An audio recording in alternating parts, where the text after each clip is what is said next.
Bienvenidos, amigos y amigas de La Respuesta. Si el programa se llevara de una especie de convencimiento permanente que existe de que una noticia de hoy mata todas las anteriores y si no las mata, las disminuye,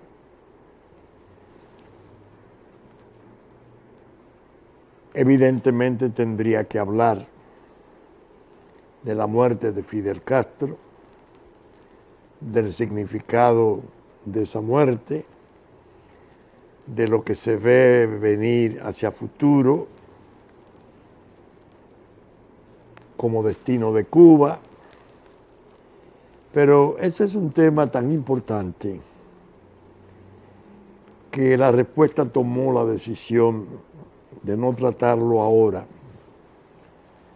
Habrá tiempo, 2 o 3 programas sucesivos, posiblemente los próximos, servirían para hacerlo.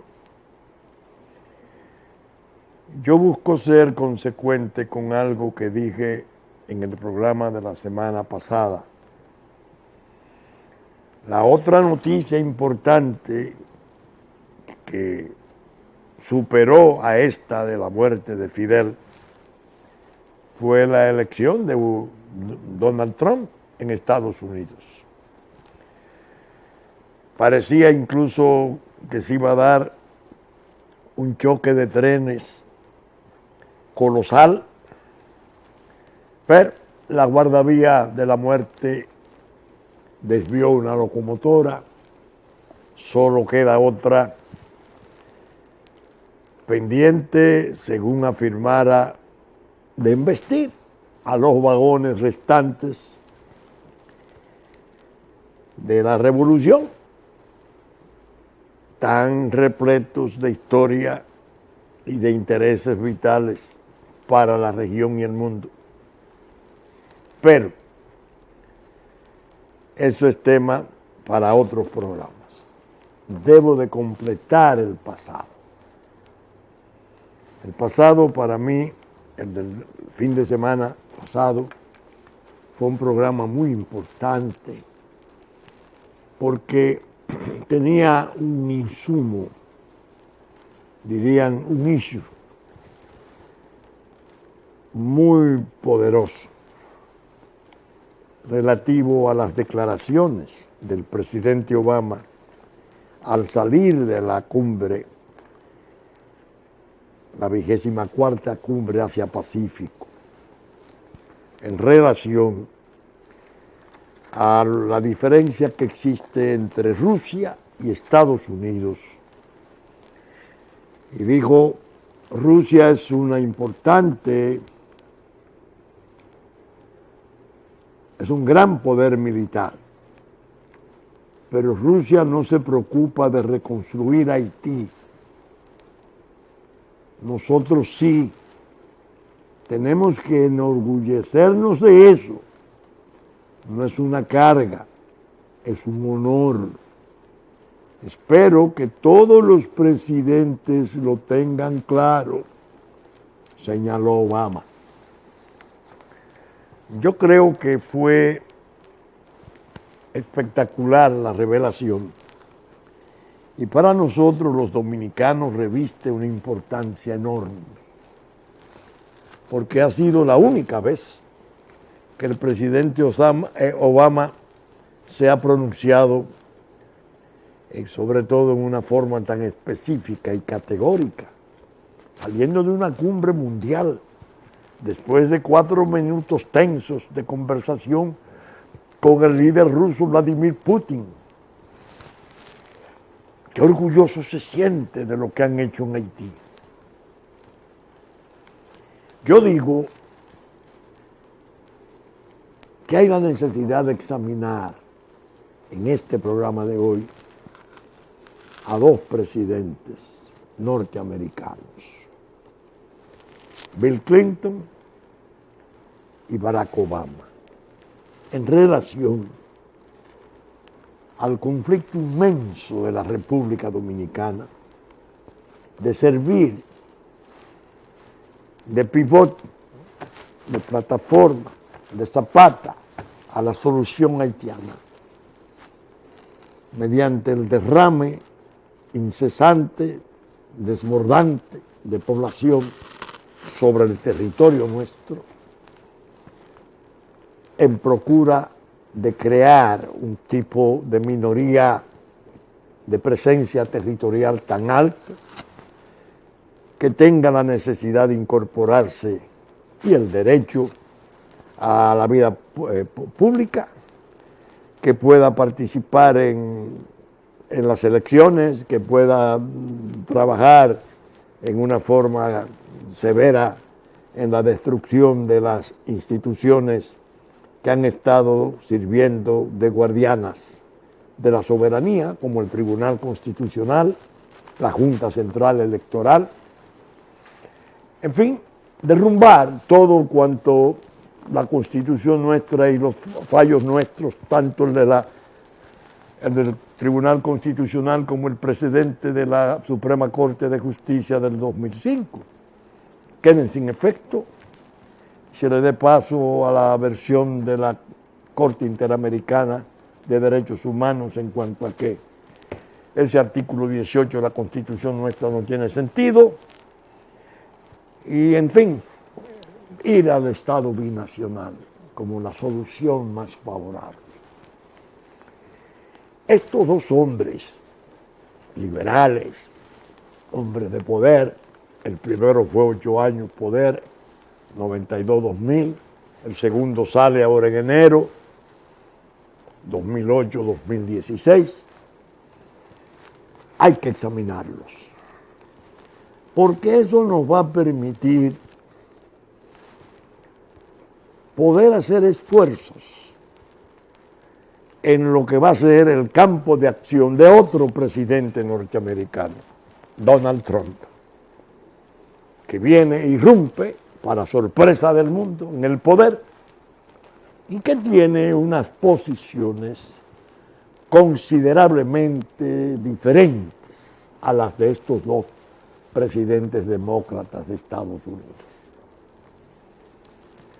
El grado de incertidumbre inmenso que se generara con la elección de Donald Trump a escala mundial, para nosotros los dominicanos, tiene un interés inmenso porque también estamos envueltos en esa incertidumbre, pero con bienes y valores inmediatos que están siendo objeto de agresión, que están siendo asediados, que vienen siendo acosados por obra de un plan que he dicho muchas veces, cuenta con 3 elementos, 3 ejes. La geopolítica, representada fundamentalmente por el eje supremo del poder norteamericano, aunque con el amparo de Unión y la compañía de Unión Europea y el palio de Naciones Unidas y de OEA, el narcotráfico internacional, las grandes mafias del mundo y el capital nacional de tope, el más clásico, el más antiguo, que aparece hibridado con un capital haitiano evidentemente complicado en antecedentes de mafias espantosos, todo, cada uno por su lugar, sin ponerse de acuerdo, por eso le llamo pacto implícito, convergiendo hacia el Estado binacional. Haití, narcoestado, recuerden que conté el incidente de Guadalupe, los ataques de Martinica, almacén de drogas, vergüenza del mundo, en presencia del presidente de Francia, en el año 98-99. Pero estos dos hombres claves, Bill Clinton y Barack Obama impulsaron ese daño, esos daños. Vamos a comenzar con Bill Clinton. Aquí está su biografía. La he definido como brillante. Un hombre brillantísimo que leer su biografía, que él tituló Mi vida, resulta una experiencia muy agradable. Mucho talento, increíblemente hábil y expresa las cosas con una gracia enorme, tanto en la definición de su familia, sus relaciones con su madre, increíble, y después el paso de él por el poder. Voy a leer de su obra 3 pasajes, 3 tópicos, para tratar de buscar consecuencias en mis conclusiones de fin de programa sobre los peligros nacionales. En la página 193 decía Bill Clinton, que después de pasar un par de días en Estocolmo, tomé un ferry nocturno para Helsinki, estaba en Europa, no siendo presidente. Cuando estaba a menos de 3 metros, finalmente no pude más y me levanté para tratar de, dice, no puedes detener la pelea. No, lo vamos a contar, sí, lo voy a leer. Después de pasar un par de días en Estocolmo, tomé un ferry nocturno para Helsinki. A última hora de la noche estaba solo en una mesa del bar, leyendo un libro y bebiendo café, y de repente se desató una pelea. 2 hombres muy borrachos se peleaban por la única chica que había. Ambos estaban demasiado ebrios y no podían detenerse, pero se lanzaban golpes mutuamente. A los pocos minutos estaban ensangrentados. Uno de ellos era miembro de la tripulación y 2 o 3 de sus compañeros estaban ahí de pie mirando. Finalmente no pude más y me levanté para tratar de detener la pelea antes de que se hiciera daño de verdad. ¿Sí? Cuando estaban a menos de 3 metros, uno de los otros miembros de la tripulación me interceptó y me dijo: no puedes detener la pelea. Si lo intentas, irán los 2 por ti y nosotros les ayudaremos. Cuando le pregunté por qué, solo sonrió y replicó: porque somos finlandeses. Me encogí de hombros, me alejé, recogí mi libro y me fui a la cama, después de haber aprendido otra lección sobre las distintas culturas. Apuesto que ninguno de los 2 se quedó con la chica. La diferencia de las distintas culturas la aprendió él, comprendió en ese incidente de Finlandia, según confiesa. Sin embargo, llega a la presidencia, despliega actividades fenomenales con 2 pueblos que tienen diferencias esenciales de todo género. Parece que él atendió más a los deberes de la presidencia y a las necesidades de cuidado migratorio de su país, y se olvidó de ese pequeño incidente que él relata. Pero bien, en el año nuevo de 1970 se casó con Hillary. Muy bien. La única persona que conocí en Moscú era Nikki Alexi, que me había regalado 2 tarjetas de amistad cuando volví desde Oxford, siendo estudiante, el verano anterior. Era una mujer increíble, nacida en Martinica, en las Indias Occidentales, que vivía en París, porque su padre era diplomático y estaba destinado allí. Nicky estaba estudiando en la Universidad de Lumumba, bautizada en honor del líder congoleño que fuera asesinado en el 61, al parecer con la complicidad de la CIA. La mayoría de los estudiantes eran gente pobre, procedente de países pobres. Obviamente, los rusos esperaban que después de recibir educación volverían a sus países para ganar conversos para el comunismo. Una noche me subí a un autobús hacia la Universidad de Lumumba para cenar con Nicky y algunos amigos suyos. Uno de ellos era una mujer haitiana llamada Helen, cuyo marido estaba estudiando en París. Tenía una hija que estaba viviendo con él. No tenía dinero para el viaje y no se habían visto casi 2 años. Cuando me fui de Rusia, unos días después, Helen me regaló uno de esos típicos sombreros de piel rusos. No era muy caro, pero ella no tenía dinero. Le pregunté si estaba segura de que quería dármelo. Respondió, sí, fuiste amable conmigo y me has dado esperanza. En 1994, cuando ya era presidente y tomé la decisión de derrocar al dictador militar de Haití, el general Raúl Cedras, y devolver el poder al presidente democráticamente elegido, Jean Bertrand Aristide, pensé en aquella buena mujer por primera vez en muchos años y me pregunté si alguna vez había logrado volver a Haití. Siendo estudiante la conoció y la recordó siendo presidente, porque le dio un servicio, le dio un dinerito para un viaje y ella se lo agradeció. Bien,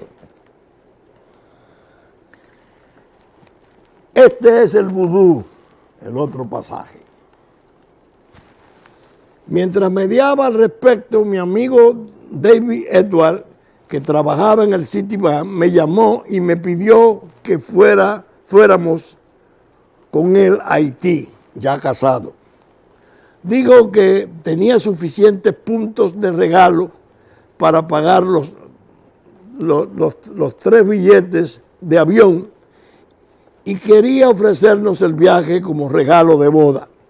Así que poco después de regresar a México, partimos de nuevo hacia el Caribe. Hacia fines del 75, Papadó Duvalier había desaparecido de la escena. Su hijo, un corpulento joven, al que todos llamaban Baby Doc, le había sucedido en el poder. Lo vimos un día cuando cruzaba la Gran Plaza frente a la residencia oficial de Puerto Príncipe para dejar una corona en el monumento de independencia de Haití, una estatua que representa a un poderoso esclavo liberado soplando en una caracola. Su fuerza de seguridad, los tristemente famosos Tonton Macoute, estaban por todas partes, y sus gafas de sol, etc. Los Duvalier se las apañaron para dominar, saquear y desprestigiar los recursos de Haití, hasta que lo convirtieron en el país más pobre de todo nuestro hemisferio. Algunas zonas de Puerto Príncipe eran todavía muy bellas, pero estaban impregnadas de un sentimiento de decadencia y de glorias pasadas. Recuerdo especialmente las alfombras deshilachadas y los bancos rotos de la Catedral Nacional. A pesar de la situación política y de su pobreza, los haitianos me parecían fascinantes. Daban la sensación de gente animada e inteligente. Su artesanía era precisa y su música cautivadora, preciosa, no precisa. Me maravillaba la forma en que muchos de ellos no solo sobrevivían, sino que se arreglaban para disfrutar de la vida. La relación y la cultura del vudú me interesaron particularmente, pues había aprendido algo acerca de ello en New Orleans. Era de un culto que en Haití coexistía con el catolicismo.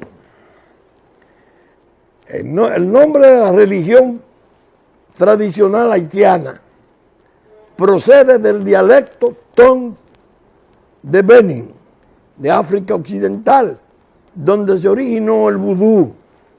Significa Dios o espíritu, sin las connotaciones de magia negra y brujería que se le atribuye en muchas películas. El tribunal ritual del vudú es un baile durante el cual el espíritu posee a los creyentes. El más interesante del viaje fue cuando tuve la ocasión de asistir a una ceremonia vudú en directo. El contacto de David, que era el oficiante, situado en Puerto Príncipe, se ofreció a acompañarle, y también a Hillary y a mí, a un pueblecito cercano para acompañarles, y también Hillary para visitar a un sacerdote vudú muy original, Max Bebois. Se pasó 15 años en el extranjero, estudiando en la Sorbona de París y trabajando en Nueva York. Tenía una preciosa esposa francesa de pelo rubio y 2 hijas pequeñas muy inteligentes. Fue ingeniero químico hasta que su abuelo, un sacerdote vudú, le escogió en su lecho de muerte para que le sucediera. Max era creyente, así que lo hizo, aunque sin duda fue un reto para su esposa francesa y sus hijas de costumbres occidentales. Llegamos a la última hora de la tarde, 1 hora antes de que empezara la ceremonia del baile. Max permitía que los turistas asistieran al ritual pagando una entrada. Así sacaba algo de dinero para cubrir parte de sus gastos. Nos explicó que en el vudú Dios se manifiesta a los humanos a través de los espíritus y que representan a las fuerzas de la luz y de la oscuridad, del bien y del mal, y que conviven en un cierto equilibrio. Después de que Hillary, David y yo terminamos nuestro breve curso de teología del vudú, nos encontramos de nuevo en un claro y nos sentamos con otros invitados que habían venido a ver la ceremonia en la que se invoca a los espíritus. Y estos poseen los cuerpos de los creyentes durante el baile. Después de esos minutos de ritmos y movimientos al son de los tambores, llegaron los espíritus y tomaron el cuerpo de un hombre y de una mujer. El hombre se frotó una antorcha ardiendo por todo el cuerpo y caminó sobre ascuas sin quemarse. La mujer, en pleno frenesí, gritaba repetidamente. Luego agarró un pollo vivo y le arrancó la cabeza de un mordisco. Finalmente los espíritus se fueron y los poseídos cayeron al suelo exhausto. Fascinado, otra religión, nada de brujería, ni espiritismo, ni animismo, otra religión, dice el señor Clinton, que por cierto no es la dominicana, que es profundamente cristiana. Ahora bien, aquí en esta obra, por razones de tiempo no lo voy a poder leer, está toda la descripción que él hace de cómo él repuso a Aristide en el poder derrocando a Raúl Cedrás. La comisión que designó el general Colin Powell, el senador Nunn, el expresidente Carter, los esfuerzos de estos para que Cedrás se fuera, pero las recomendaciones de que no trajeran a Aristide, tanto de Powell como de Carter, como de Nunn, sus comisionados, porque no estaba en condiciones de reasumir la dirección del país. Todo está relatado ahí. Cómo él se empeñó 2 portaaviones, 30,000 soldados, paracaidistas de todo tipo. Bueno, orgulloso de haber repuesto a Aristide en el poder. Después, dice él, cometió cosas y naturalmente perdió el poder. Lo tumbó Estados Unidos, se lo llevaron para Sudáfrica. Terminó siendo declarado nada más y nada menos que por un notable y antiguo jefe de la inteligencia criminal de Francia, Jean-François Gayrot, en las mafias del mundo, como una parte importante de uno de los carteles de droga que opera en Haití. De eso están orgullosos Bill Clinton y Barack Obama. 17 años de ocupación multilateral, internacional. No ha sido posible adelantar mínimamente allá. Aquí sí. Primero lo intentó Bill Clinton, pidiendo los 19 campamentos, porque le habían impuesto un bloqueo a Haití y la gente estaba desesperada. Balaguer lo rehusó. El viejo ciego enfermo, a que él se refiere en el libro, la única mención de los dominicanos que hace. Lo intentó y no lo pudo conseguir, porque aquel viejo ciego enfermo le dijo, no, eso es un asilo territorial intolerable. No lo podemos otorgar, háganlo de aquel lado, protéjanlo de aquel lado. Después manipularon, metieron a la ONU le brindó todo el apoyo y están todavía allá. Después de 3 intentos ahora dicen que hubo elecciones, un 20% votando, lo felicitan mundialmente por el gran éxito. Entonces el hombre que declara en Perú, Barack Obama, que está orgulloso de lo que se ha hecho en Haití, dice un parte de prensa,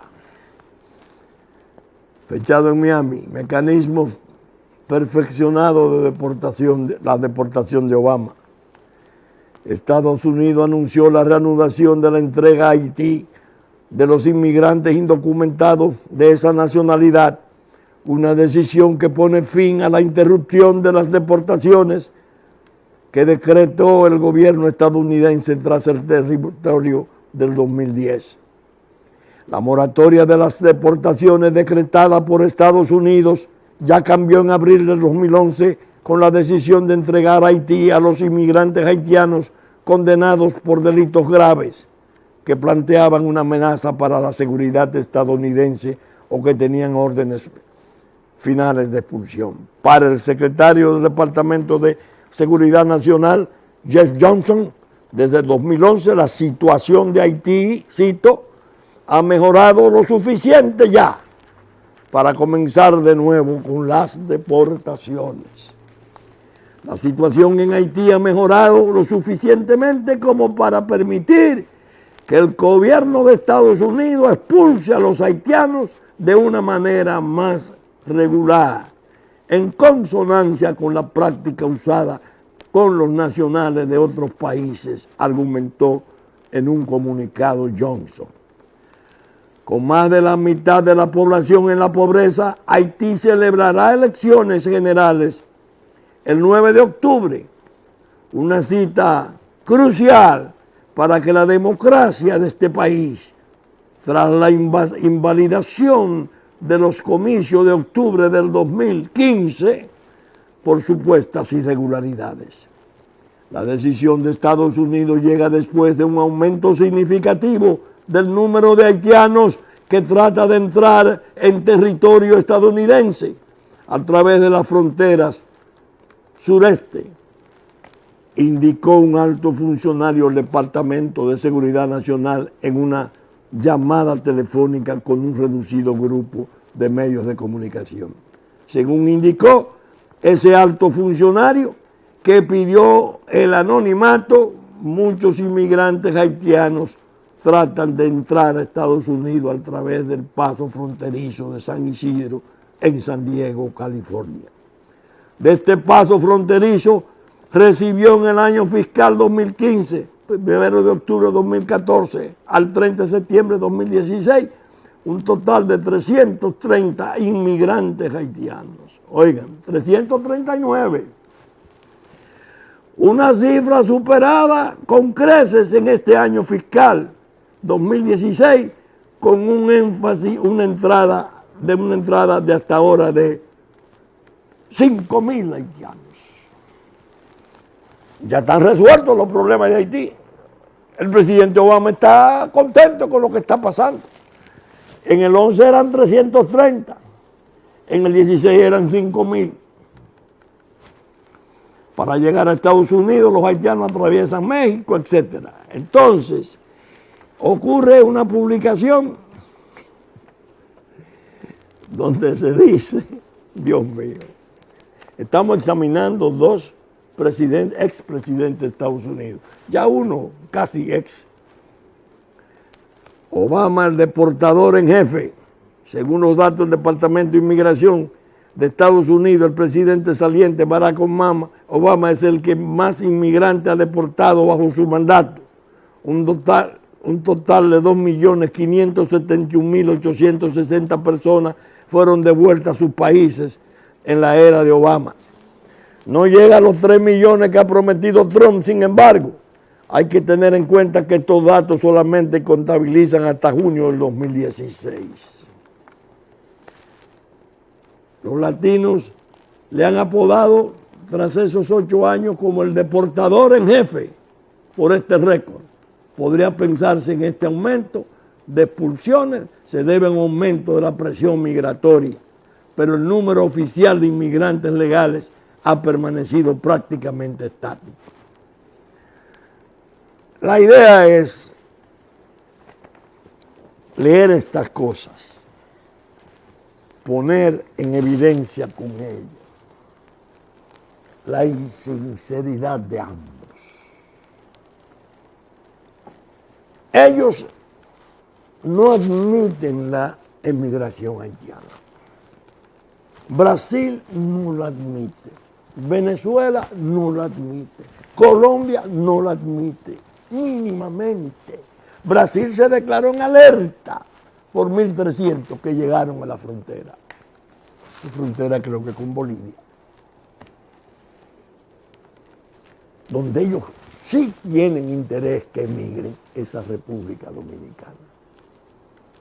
No tienen solución allá. El caos lo vimos ahora. Inmediatamente, ahora pasó la tormenta Matthews y naturalmente un pobre pueblo abandonado, saqueado por su clase dominante, en una pobreza inmensa y con una comunidad internacional haciendo un ridículo prolongado de 17 años, sin nada conducente, sin nada importante, partiendo desde la falta de identidad, documentos, señores, que indiquen nombre, lugar, fecha, etcétera, de nacimiento no lo tienen en un 80% de su población. ¿Qué quieren? República Dominicana. ¿Cómo están resolviendo los problemas? El trabajo de República Dominicana debe de hacerlo los haitianos.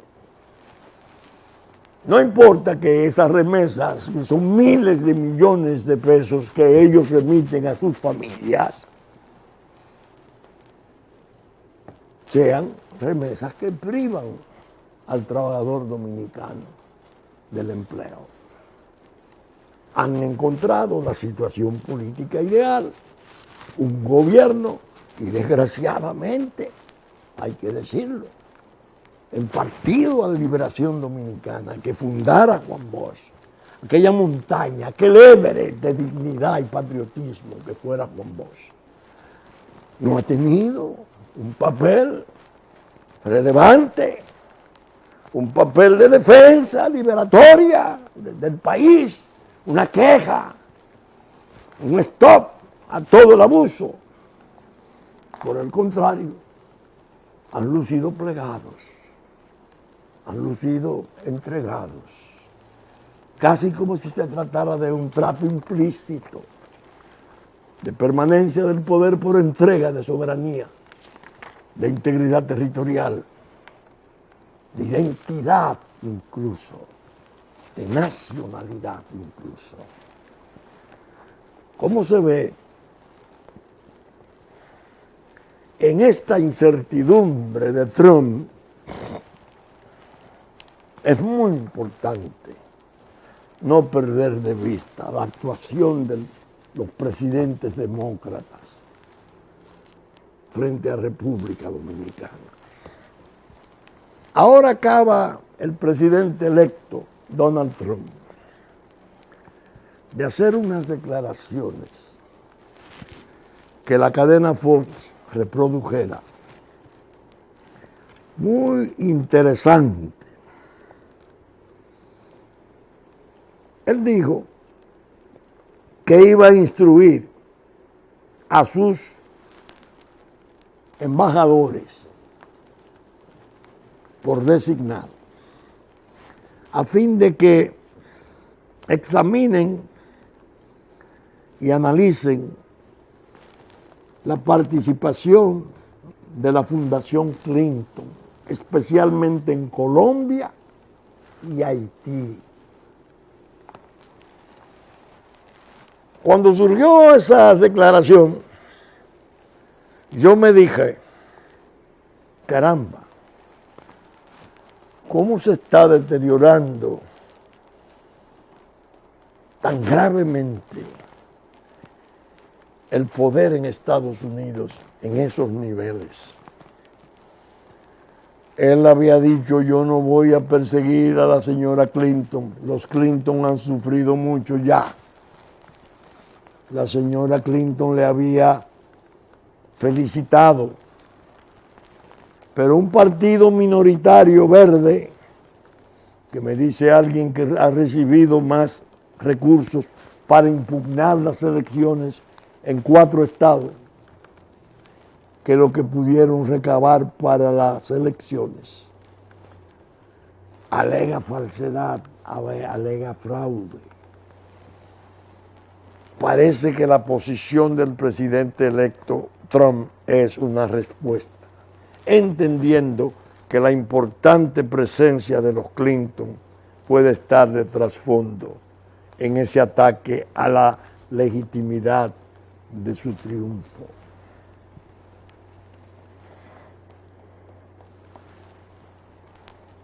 ¿Por qué le dice se va a examinar particularmente Colombia y Haití?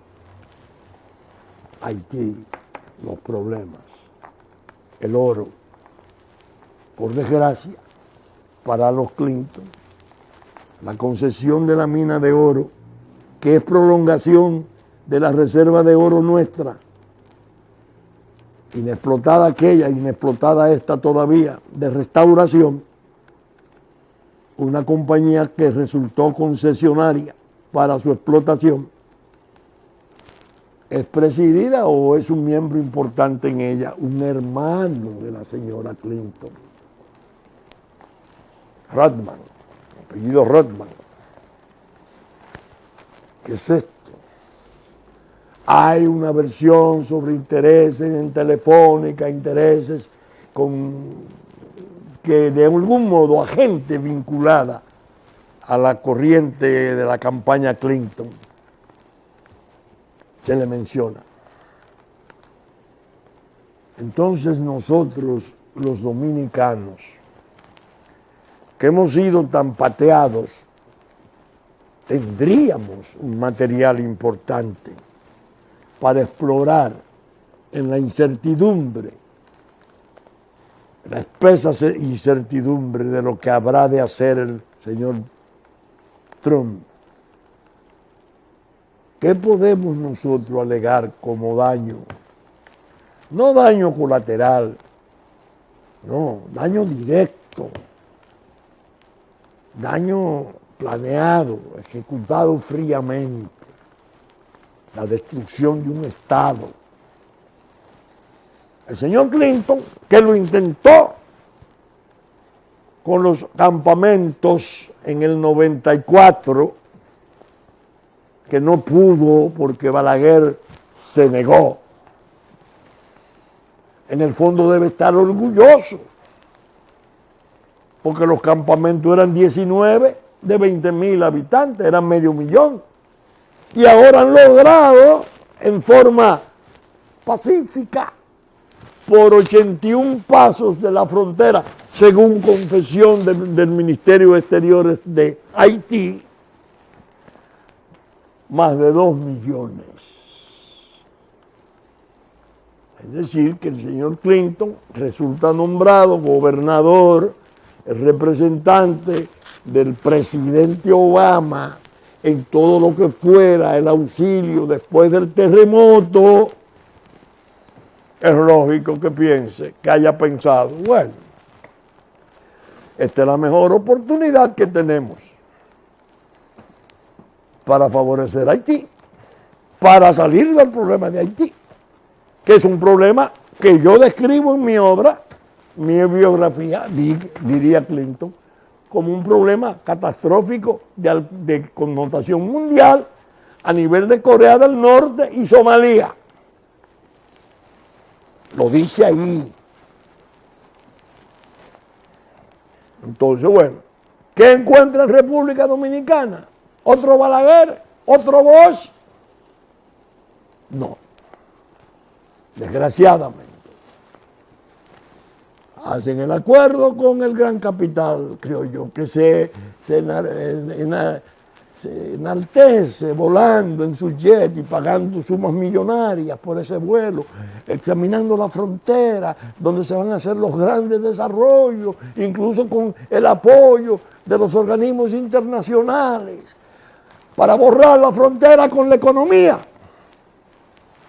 Una economía en que se borra la frontera porque las fábricas están establecidas en la línea y cerca de la línea. Y el empleo predominante habrá de ser haitiano. Claro está, como lo es ahora en el propio territorio dominicano. Tenemos incluso áreas donde ya la presencia haitiana es predominante, como en el este.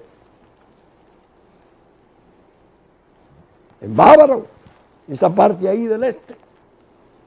Es decir que Obama dice que se siente orgulloso de lo que se ha hecho. Pero lo que se ha hecho en Haití es nada. Esta es la hora que no han hecho ni siquiera la casa de gobierno. El palacio de allá, que era bonito. Se cayó con el terremoto, no lo han podido hacer. No han podido organizar un ejército mínimamente. Dicen que Francia le está preparando en África 2.000 hombres para fuerzas especiales. Aquí vino una muestra Pedernales de 8 o 9 vestidos con uniformes de gran lujo. Entraron en una camioneta para exhibirse, diciéndole a los dominicanos con ellos, miren lo que viene para acá, nosotros nos estamos armando, porque Francia le respalda ya. Entonces, ¿puede el gobierno hacerlo?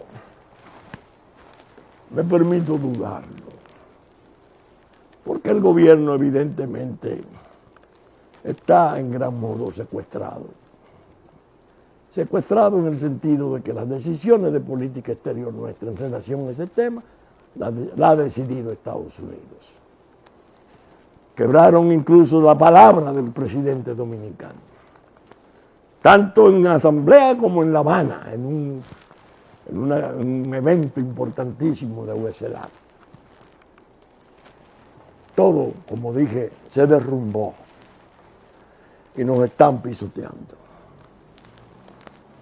Y eso es progresivo.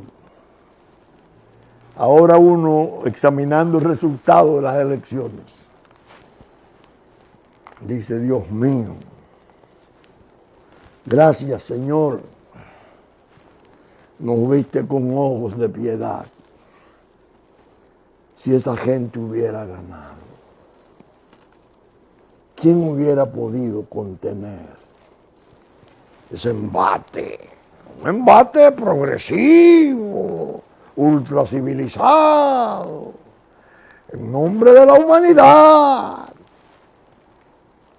aplastando a este Estado del pueblo xenófobo, un pueblo racista, persecutor, una serie de barbaridades que han estado haciendo impunemente a escala mundial, como propaganda preparatoria de nuestra destrucción.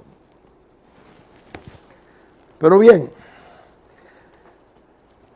en el próximo programa, como dije al principio, voy a comenzar a hablar de la muerte de Fidel Castro, cómo la respuesta la aprecia, pero sobre todo debo echar por delante mi preocupación profunda por lo que parece que puede sobrevenir. Mi preocupación profunda por el pueblo cubano, por la paz de Cuba, que debe de ser sagrada. Y mi preocupación también por ser parte de la región. Tenemos en Venezuela una situación sumamente compleja, llena de incógnitas y de incertidumbres peligrosísimas. En Cuba ahora se abre una etapa de vacío. Un gran líder, un hombre importantísimo. Ya tuvimos oportunidad de oír 20 panegíricos en su funeral de jefes de Estado extranjeros de todos los continentes. Ahora viene la transición. Yo digo que voy a comenzar, ya lo puedo adelantar, el programa del fin de semana venidero, si Dios quiere, haciendo algunas alusiones previas a lo que fue la transición nuestra. Desde luego, guardando las distancias. Aquí había caído un régimen cuartelario de un líder militar y político de 30 años, allá 56 años de control revolucionario. Un ejército con una ideología profunda asumida en plenitud. Se podría decir casi al nacer sus soldados, porque nacieron en el régimen. comenzaré haciendo algunas alusiones a la nuestra, porque a pesar de la distancia y la diferencia que hay entre una transición y otra, algo puede ayudar a pensar cosas que se deben hacer para evitar los grandes daños que se desprenden cuando esas situaciones se le presentan a los pueblos y en el vacío de un liderato fuerte, importante, vienen todas las corrientes de pasiones, de bajezas, de extravagancias, de intenciones que solo Dios sabe, y se desorganiza la paz y sobrevienen cosas muy dolorosas. Digo que tendré que utilizar 2 o 3 programas, porque no es sencillo analizar eso. Y voy a tratar de esmerarme en no tomar partido, porque así como respeto al pueblo cubano que reside todavía, que está en Cuba, que es inmensamente mayoritario, ahora lo vimos rindiéndole tributo a Fidel Castro en todo el viaje a su última morada en Santiago de Cuba. Lo vimos también en las manifestaciones populares de dolor y de pena y silencio. También cierto respeto por aquellos que en una forma u otra perdieron su patria, se fueron al exilio, donde hay muestras de todo, pero que la tragedia les es común. Los conflictos que van a surgir no solo con ese exilio, sino la desgracia que pueda ocurrir de divisiones internas, que serían todavía más trastornadoras y catastróficas.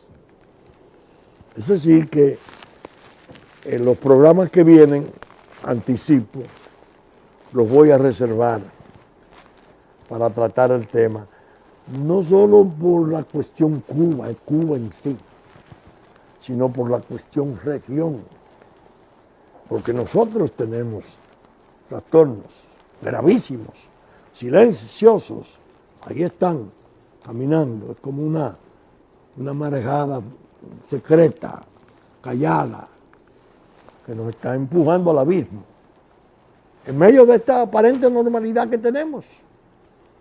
Las instituciones traumatizadas, la Constitución disminuida, desconocida, la legitimidad considerablemente perdida,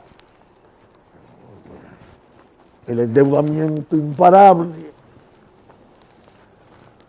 que nos va llevando a ser cada día más indefensos en las exigencias de los acreedores. Recordar que esa fue la gran desgracia nuestra por décadas, la deuda externa.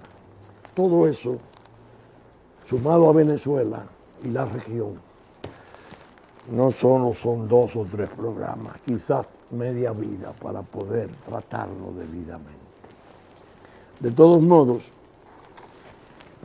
saben ustedes que estamos saliendo por Supercanal Caribe 33, 3 del cable, en nuestra versión central, a las 11 de la mañana de domingo, que ya nos anticipó Musavisión y TV3, TV Plata de Puerto Plata, de 10 de la mañana a 12 del mediodía de sábado, Telefuturo Canal 23, 8 de la mañana de domingo, Teleimpacto, 12 del mediodía de domingo, 9 de la noche de domingo, 9 de la noche de lunes, canales 52 y 22, Telenor, San Francisco de Macorís, 12 del mediodía de domingo, 6 de la tarde de domingo, Cinevisión, canal 19, 2 de la tarde de domingo,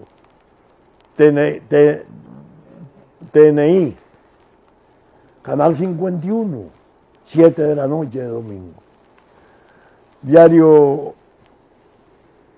Horizonte de New York, diario digital dominicano que reproduce nuestros contenidos. La radiodifusión a cargo, el domingo en la versión central por Radio Real de la Vega, Hit 92, domingo a las 9 de la mañana para el sur de la República, y los canales de Sabaneta, Montecristi, Higüey y Romana, que en los momentos oportunos reproducen nuestros contenidos. Con la gracia de Dios esperamos estar con usted el próximo domingo en una nueva entrega. Muchas gracias y hasta entonces.